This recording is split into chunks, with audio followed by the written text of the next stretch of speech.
যারা টাকা দিছে এরা চাল দিছে, আর যারা টাকা না দেয় এরা চাল কোনো দেয় নাই।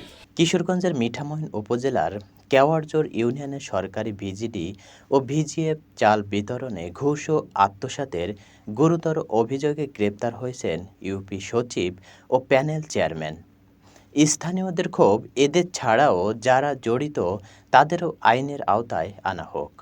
স্থানীয় সমাজকর্মী আখিনুর আক্তারের দায়ের করা মামলায় অভিযোগ করা হয়, ইউপি সচিব মোহাম্মদ আলমগীর হোসেন ও প্যানেল চেয়ারম্যান মোহাম্মদ ওসমান হোসেন ভিজিটি কার্ডধারীদের কাছ থেকে জনপ্রতি ১,০০০ টাকা করে ঘুষ দাবি করেন। যারা টাকা দেননি তারা চাল থেকে বঞ্চিত হন। ১,০০০ করে টাকা দেও আর তোমার পুতের বউয়ে আইডেন্টি কার্ডে ফটো কপি দেও। তখন আমি টাকা দিতে পারি না। একদিন গেছে মঙ্গলবার, একদিন গেছে বুধবারে, টাকাটা পাবো না। আমি খাইছে গো বাবি বাবু করবো নে, আমার কাছে নাই।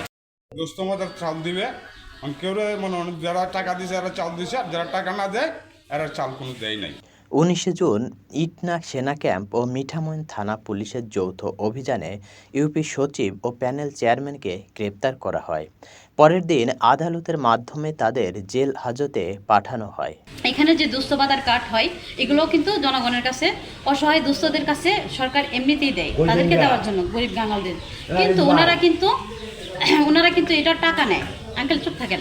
ওনারা কিন্তু এটার মানে এই কার্ডটা দেওয়ার জন্য, মানে দুস্থ ভাতা বলেন, বয়স্ক ভাতা বলেন, তারপর প্রতিবন্ধী ভাতা বলেন, বিধবা ভাতা বলেন, মানে যত কার্ড আসে প্রতিটা কার্ড কিন্তু একজন যদি আসে যে আমাকে একটা কার্ড দেন, আমি অসহায় বা বিধবা বা প্রতিবন্ধী, তখন ওনারা বলে ৫-৭ হাজার টাকা লাগবে।